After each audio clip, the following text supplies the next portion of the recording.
नमस्कार मंडळी, मी चाललो होतो वावरात आणि प्रज्वल भेटला. प्रज्वल म्हणे की बा मला सोडून दे म्हणे वावरात, तर त्याला घेऊन आलो वावरात. हे प्रज्वल आणि हे प्रज्वलचं वावर समोरचं. तर भाई अजून वावर तयार नाही झाले आमचे आले, आणि कारण की पाणी नाही आहे, काहीच पाणी नाही येऊन राहिलं.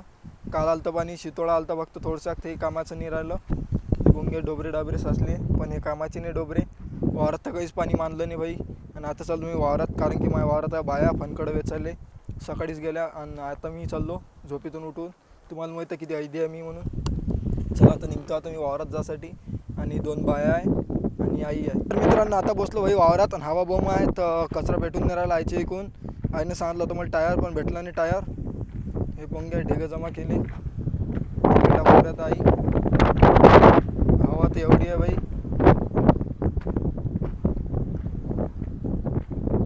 आणि मला सांगितलं बाप्पानं गोटे लावायला धुऱ्यावर, लांग फुटली आहे म्हणे थोडीशी, ते लांग बरोबर करून घे म्हणे.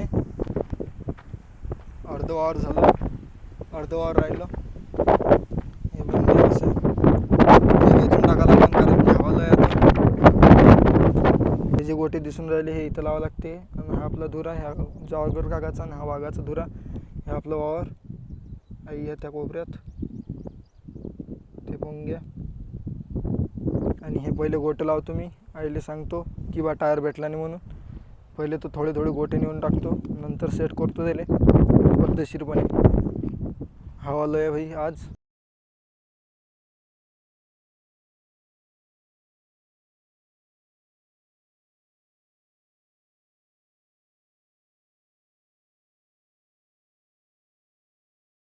मित्रांनो 80% झालं आपलं वावर वेचून फनकट, आणि 20% राहिला आहे. दोन्ही काकू पेटून राहिले आणि आई गेली आहे घरी.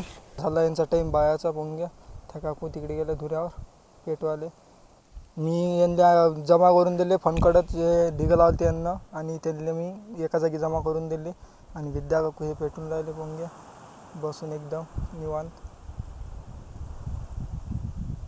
आता ऑलमोस्ट झाला आपलं वावर तयार. आता चाललो मी घरी, आणि वेळ खूप झाला, 11:30 पावणे 12 झाले.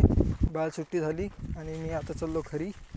गाडी तसं गरम झाली कसं, कारण की ऊनही आहे, बद्दल येऊन राहिली, ऊनही आहे. पाणी पाहिजे, पाण्याची गरज आहे, तर पाणी येऊन नाही राहिलं यावर्षी. तर खूप लेट झालं पेरणे.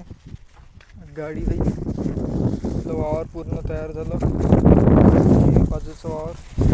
चला तर जातो आता मी घरी. तर मित्रांनो मी आलो माझ्या गावच्या पुलावर, आणि भाई इथं एवढं पाणी राहते खतरनाकपैकी, पण इथं आता एवढं पाणी आहे नाही. ह्या नाला बघून घ्या पूर्ण पडला भाई, बंद झाला हा रोड बघून घ्या. मागच्या वर्षीच पडला. आणि हे बघून घ्या, याच्यात तर काहीच पाणी नाही, 0% पाणी आहे. हे तरी गावातलं पाणी येऊन राहिलं, म्हणून तेवढं पाणी तरी दिसून राहिलं. पुऱ्या मोठ्या गाड्या इथून जाते, ट्रॅक्टर वगैरे, आणि टू व्हीलर तर इथूनच जाते. टू व्हीलरचा रस्ता थोडा बनला आहे. आणि चला भेटू पुढच्या ब्लॉगमध्ये. अशा व्हिडिओसाठी लाईक शेअर सबस्क्राईब करा. Bye bye.